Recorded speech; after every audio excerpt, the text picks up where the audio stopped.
Throughout all our life, we're taught that beauty comes from within, that looks don't matter, that what's on the inside is more important than what's on the outside. Yet we live in a world that seems to contradict this idea every day.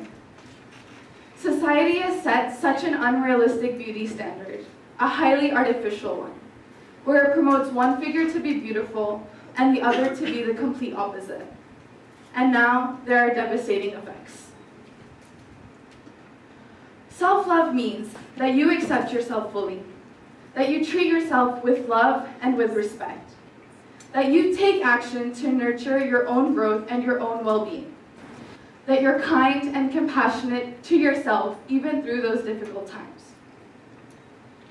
For most of us, self-love can feel like something that's a luxury rather than an actual necessity. But in all honesty, it's something that we all need to develop. And for one reason or another, we all may lack it.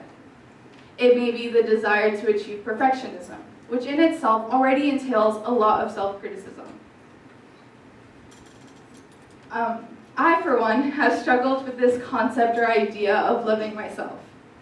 I don't know if it's formed by my environment, by my intolerance of any actions or habits, but I do know that one contributing factor is how I look. Ever since we are young, everything we are exposed to all comes together to contribute to this artificial beauty standard.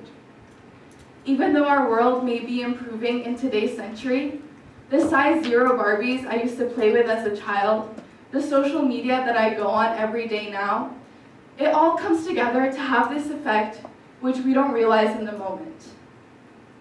Our world right now is at such a culture of social media, where at any moment in time, we're able to go and look at all these beautiful images of models and celebrities. It's inevitable that this ultimately sets us up for comparison. And slowly, this comparison starts to take control over our life. It starts impacting our personality, our actions, our mindsets. And we'll try to cover up these insecurities in the ways that we know how. You'll start wearing makeup. First, it's just a little bit of concealer to cover up those acne scars. But then it becomes more and more, until it starts to feel like this mask that you have to hide behind. It comes to a point that when you do take off that mask at the end of the day, it isn't comforting to see your true self, your natural beauty. You hate that your acne scars reappear, that your nose is too big for your face. When you begin to hate the way that you look, you yourself impact your own mental health. For me, the biggest thing that I've struggled with is my acne. It feels like I've tried every skincare product, every skincare combination, even undergone treatments, but it just won't budge. And sometimes I won't really realize it. But other times, when one comment here and there, or seeing only clear skin on social media, will leave me upset, with low self-esteem, and with hatred for the way that I look. But I'm guilty of something too. When it comes to a point that I'm so insecure in my own skin, I'll start to find faults in others, judging them by their looks, by their weight. And that is a very, very ugly thing to do. I'll validate this by thinking that, oh, they've made comments towards me too, that they may have meant it as a joke, but it still hurts. But honestly, it just becomes this vicious cycle of negative talk. Everyone is guilty of judgment. The important thing is to become self-aware and to try and improve. Becoming self-aware means you need to recognize that this negativity is a result of comparison.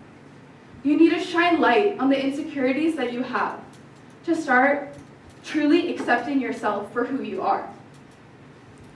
Reaching this state of self-awareness leads you to that state of self-love, where you're automatically more likely to do things that nurture your own growth and well-being. Things such as eating healthier, exercising, choosing to hold on to the healthier relationships. And when you have this self-love, living an active lifestyle is for the purpose of making yourself feel stronger and making yourself feel healthier, not for achieving a certain weight or trying to look like the models on the covers of magazines. My journey of self-love has been a difficult one. A difficult one to start, and definitely a challenging one to continue. And I know that I still have a long way to go. As a world, we need to try and prove that these sayings aren't just sayings, that they're true, and as a society, we reflect them. That looks don't matter, and beauty comes from within. Thank you.